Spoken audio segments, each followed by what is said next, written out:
E, e aí, esse andar, então, é uma grande conquista. E o andar vira uma grande diversão, uma grande brincadeira.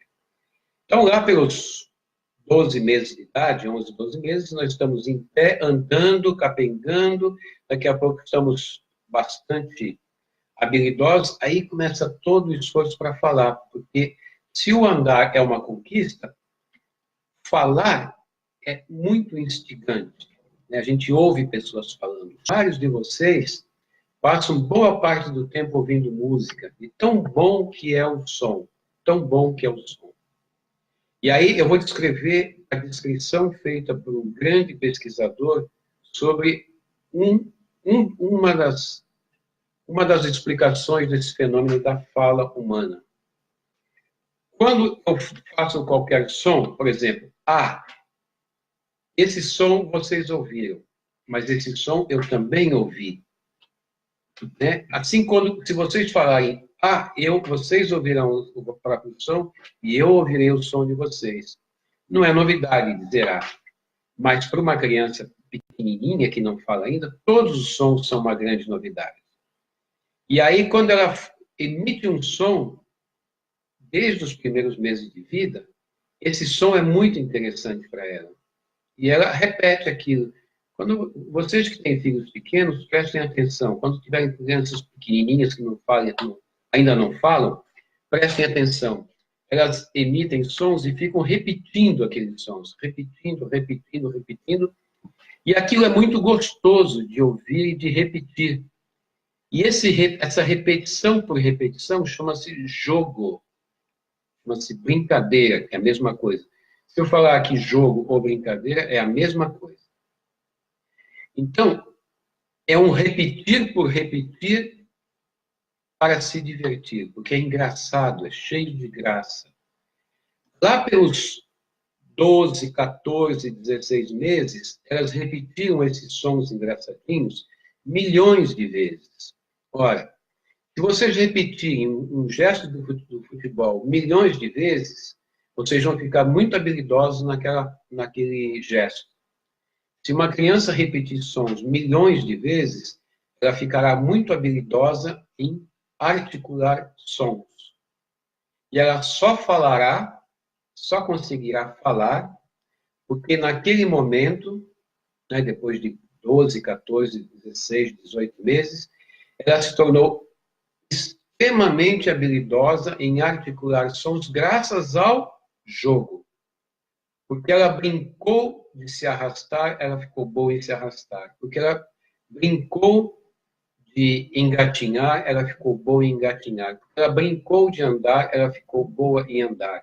Porque ela brincou de pegar, de bater, de girar, de cair, de rolar, ela ficou boa em pegar, bater, cair, rolar. Porque ela brincou de pronunciar sons, ela ficou boa em articular sons.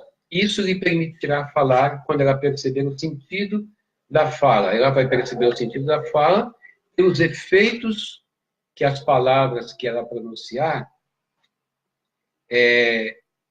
produzirem.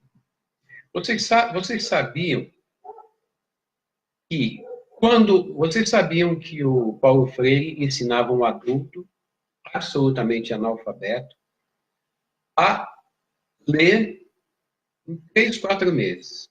Isso é um absurdo, parece um absurdo, mas é perfeitamente possível. Sabe por quê?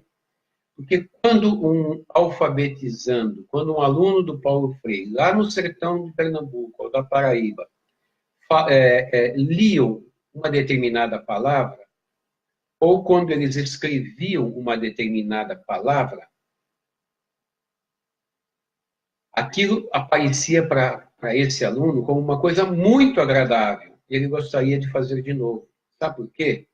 Porque o Paulo Freire nos ensinava a ler e escrever palavras da vida real deles.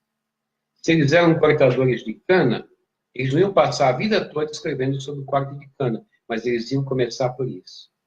Eles moravam numa tapera, passavam no meio da seca, eles não iam passar a vida inteira falando sobre seca e tapera, mas eles iam começar a ler e escrever sobre isso. E isso é interessante. Por isso que valia a pena para eles ler e escrever. E aí eles vão para uma escola que fica ensinando bobagem, palavras desconexas, e eles não se interessam por aprender, como as nossas crianças não se interessam por aprender matemática, porque aquelas contas que querem ensinar para elas são totalmente desconexas. Agora, nós temos alguns casos muito interessantes no Brasil. Nós, hoje, estamos vivendo uma fase que a gente acha que o Brasil é um país fracassado. Há 6, 8 anos, 10 anos atrás, a gente achava que era o país do futuro. O mundo achava isso. Pois bem, eu vou demonstrar para vocês que o brasileiro tem um potencial enorme, que o brasileiro tem um potencial enorme para ser um grande país, para esse povo ser um grande povo. Quando o futebol veio para o Brasil, eu vou falar rápido, porque vocês todos sabem isso que eu vou dizer aqui.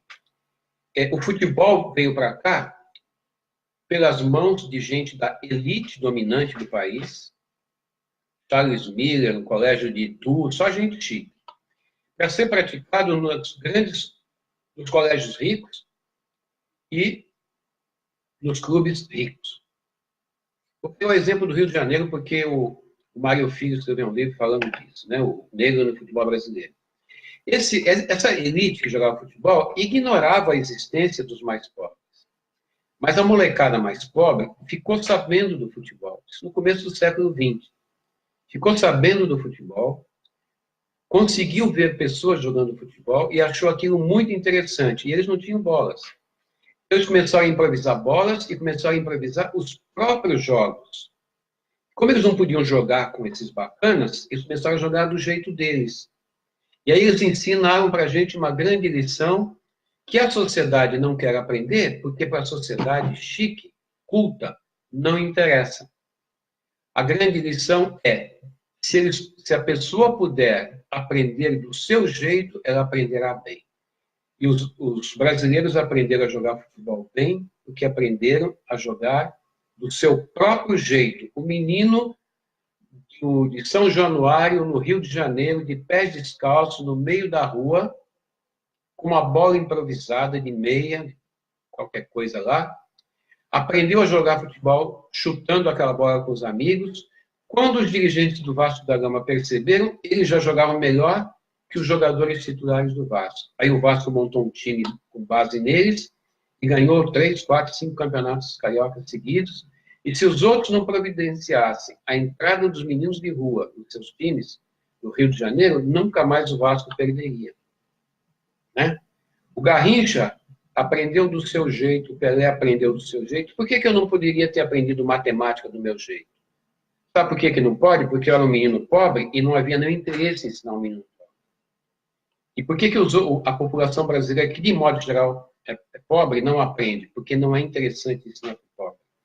Então, nós temos uma metodologia branca europeia, nós temos uma metodologia branca europeia, uma pedagogia, né, baseada naquilo que veio de fora, do povo culto, do povo que tem o poder no planeta Terra, né?